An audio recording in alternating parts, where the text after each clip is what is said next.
देखिए, इस लेक्चर में हम लोग नेम रिएक्शन को कवर करेंगे, जिसमें से पहली आपकी जो नेम रिएक्शन है वो है इटार्ड रिएक्शन।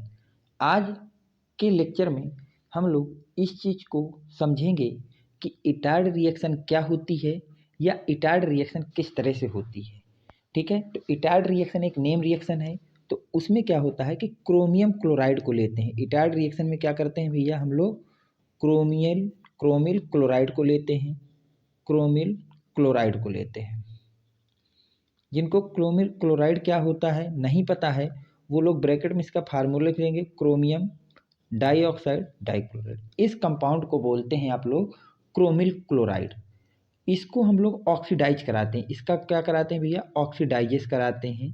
किसमें भैया, मेथिल ग्रुप में। किसमें भैया, methyl group of methyl group to आ क्रोमियम कॉम्प्लेक्स। जब हम लोग इसकी रिएक्शन कराते हैं क्रोमिल क्लोराइड के किसी भी मेथिल ग्रुप अटैच्ड हाइड्रोकार्बन से, किसी भी मेथिल ग्रुप अटैच्ड हाइड्रोकार्बन से, एक ऐसा हाइड्रोकार्बन जिसमें आपका एरोमेटिक कंपाउंड हो, कोई ऐसा एरोमेटिक कंपाउंड जिसमें मेथिल ग्रुप लगा हो, उसके साथ जब हम लोग रिएक्शन इसकी कराते हैं तो वहाँ से आपका क्रोमियम कॉम्प्लेक्स बन जाता है। वहाँ से हमारा जो कंपाउंड बनता है वो क्या बनता है, क्रोमियम कॉम्प्लेक्स बनता है। वो क्या होता है अभी रिएक्शन में हम लोग समझेंगे, क्रोमियम कॉम्प्लेक्स। अब क्या करते हैं, इस क्रोमियम कॉम्प्लेक्स को हम लोग हाइड्रोलिसिस कराते हैं। Which on hydrolysis hydrolysis give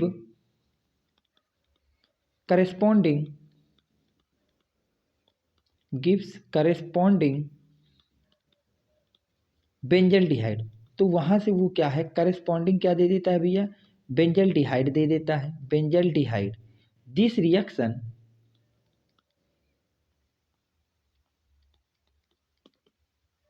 is called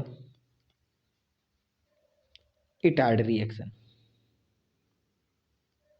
is called Etard reaction. तो आपको जो यहाँ से एक चीज़ कंफर्म रखना है, ये याद रखनी है, याद होना है कि इटार्ड रिएक्शन में क्या करते हैं हम लोग, एक क्रोमाइल क्लोराइड को लेते हैं। किसको लेते हैं भैया, क्रोमिल क्लोराइड को लेते हैं। उसको ऑक्सीडाइज कराते हैं, किसी भी एरोमेटिक कंपाउंड के साथ कराते हैं जिसमें मेथिल ग्रुप लगा हो। तो आपका क्रोमाइल क्लोराइड उस एरोमेटिक कंपाउंड से रिएक्शन करके क्रोमिल कॉम्प्लेक्स बनाता है, क्रोमियम कॉम्प्लेक्स बनाता है, जिसका हम लोग जब हाइड्रोलिसिस कराते हैं, क्या कराते हैं भैया, हाइड्रोलिसिस कराते हैं, तो वहाँ से हमको बेंजल्डिहाइड प्राप्त होता है। इस रिएक्शन को हम लोग इटार्ड रिएक्शन बोलते हैं। इस रिएक्शन को हम लोग क्या बोलते हैं भैया, इटार्ड रिएक्शन बोलते हैं। इस रिएक्शन को हम लोग इटार्ड रिएक्शन बोलते हैं। ठीक है, अब देखिए जो हमने लिखा है उसको पढ़ते हैं किसी तरह से। तो एरोमेटिक कंपाउंड लेना है, तो एरोमेटिक कंपाउंड आपके सिलेबस में केवल बेंजीन है, तो हमने एक बेंजीन को ले लिया, ये हो गई एरोमेटिक कंपाउंड। अब इसमें एक मेथिल ग्रुप लगा होना चाहिए, उन्होंने बोला कम से कम, तो एक मेथिल ग्रुप लगा लिया। अब ये बेंजीन ग्रुप में एक मेथिल लगने के बाद इसका नाम हो गया टोलीन। इसका नाम क्या हो गया भैया आपका, टोलीन। फिर बोला है किसी भी एरोमेटिक कंपाउंड की रिएक्शन जिसमें मेथिल ग्रुप लगा हो उसकी क्रोमाइल क्लोराइड से करा दो, तो ये हो गया क्रोमाइल क्लोराइड। जब हम लोग क्रोमाइल क्लोराइड से इसकी रिएक्शन कराते हैं, क्रोमाइल क्लोराइड से, तो साथ में हम लोग यहाँ पे कार्बन डाइसल्फाइड और एसिडिक वाटर ले लेते हैं। एसिडिक वाटर मैंने आपको कई बार बता चुका हूँ कि एसिडिक वाटर का मतलब होता है H3O+ को लेना है। जब आप इनको लेते हैं तो यहाँ से मैं पहले ओवरऑल रिएक्शन लिख देता हूँ। ये CH3 जो ग्रुप है ये आपका CHO में कन्वर्ट हो जाता है। CH3 ग्रुप किस में कन्वर्ट हो जाता है भैया, CHO में कन्वर्ट हो जाता है। CH3 ग्रुप आपका किस में कन्वर्ट हो जाएगा, CHO में, और यहाँ से बेंजल्डिहाइड बन जाता है, बेंजल्डिहाइड बन जाता है। ये आपकी फुलफिल रिएक्शन हो गई। पहले इसको लिख लीजिए, फिर हम मैकेनिज्म के चलते हैं, फिर हम लोग मैकेनिज्म की तरफ चलते हैं कि वहाँ से क्या होगा। लिख लिया भैया यहाँ तक, ओके, हटा दूँ। तो टॉल्यूइन की रिएक्शन जब हम लोगों ने क्रोमाइल क्लोराइड से कराया तो वहाँ से बेंजल्डिहाइड मिला, तो इसी रिएक्शन को आप लोग बोलते हैं इटार्ड रिएक्शन। इसी रिएक्शन को हम लोग क्या बोलते हैं भैया, इटार्ड रिएक्शन बोलते हैं। इस रिएक्शन को हम लोग इटार्ड रिएक्शन के नाम से जानते हैं। किस रिएक्शन के नाम से जानते हैं भैया? इटार्ड रिएक्शन के नाम से जानते हैं। यहाँ तक लिख लीजिए। लिख गया? ओके, चलिए आगे चलते हैं। अब हम लोग डालते हैं मैकेनिज्म। इस रिएक्शन की मैकेनिज्म क्या होगी, किस तरह से क्या है उसको समझते हैं।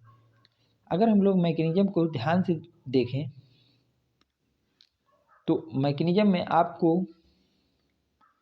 एक चीज़ समझ में आ जाना चाहिए कि हमको मेथिल क्लोराइड लेना है। क्या लेना है भैया? टोलिन लेना है। क्या लेना है भैया? टोलिन। ये हमारे पास टोलिन हो गया। इसकी रिएक्शन क्रोमाइल क्लोराइड से कराना है तो ये हो गया भैया क्रोमाइल क्लोराइड, कार्बन डाइसल्फाइड की प्रेजेंस में। तो यहाँ से उसने बोला कि क्रोमियम कॉम्प्लेक्स बनता है। आपने क्या लिखा था कि यहाँ से जब आप रिएक्शन हम लोग कराते हैं तो यहाँ से क्रोमियम कॉम्प्लेक्स बनता है। तो ये हमारे पास हो गया क्रोमियम कॉम्प्लेक्स। किस ओहो एक मिनट, तो यहाँ से ये क्रोमियम कॉम्प्लेक्स बन गया CHO CrOH Cl2 का होल ट्वाइस। इसको बोलते हैं क्रोमियम कॉम्प्लेक्स। इसको क्या बोलते हैं हम लोग भैया? क्रोमियम कॉम्प्लेक्स बोलते हैं। इसको हम लोग क्या बोलते हैं भैया? क्रोमियम कॉम्प्लेक्स बोलते हैं। इसको हम लोग क्रोमियम कॉम्प्लेक्स बोलते हैं। इसको हम लोग क्या बोलते हैं? Chromium complex. टाइलुइन की रिएक्शन क्रोमाइल क्लोराइड के साथ जब हम कराते हैं तो वहाँ से सबसे पहले क्या बनता है? क्रोमियम कॉम्प्लेक्स बनता है। यही तो आपने थ्योरी में लिखा कि वहाँ से क्रोमियम कॉम्प्लेक्स बनता है। तो ये लीजिए आपका यहाँ से क्रोमियम कॉम्प्लेक्स बन गया। अब इस क्रोमियम कॉम्प्लेक्स का हम लोग हाइड्रोलिसिस कराएंगे। जब हाइड्रोलिसिस कराते हैं तो यहाँ से एल्डिहाइड बन जाता है। यहाँ से क्या बन जाता है भैया?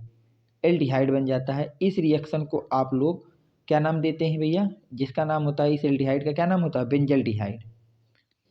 डिहाइड।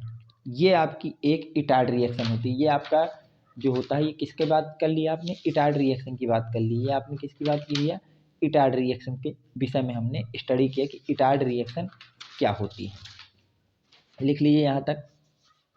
अगर कोई दिक्कत हो तो बताइए, और कोई दिक्कत नहीं तो ठीक है। इस वीडियो को ज़्यादा से ज़्यादा शेयर करिए ताकि उन बच्चों तक ये कंटेंट पहुंच सके जिनको इस समय इस कंटेंट की सबसे ज़्यादा ज़रूरत है, और वो अपनी बोर्ड की प्रिपरेशन या किसी भी एंट्रेंस एग्ज़ाम से रिलेटेड प्रिपरेशन को अच्छी तरह से कवर अप कर सकें। इस वीडियो को ज़्यादा से ज़्यादा शेयर करते रहिए। Thanks for watching. Next video coming soon.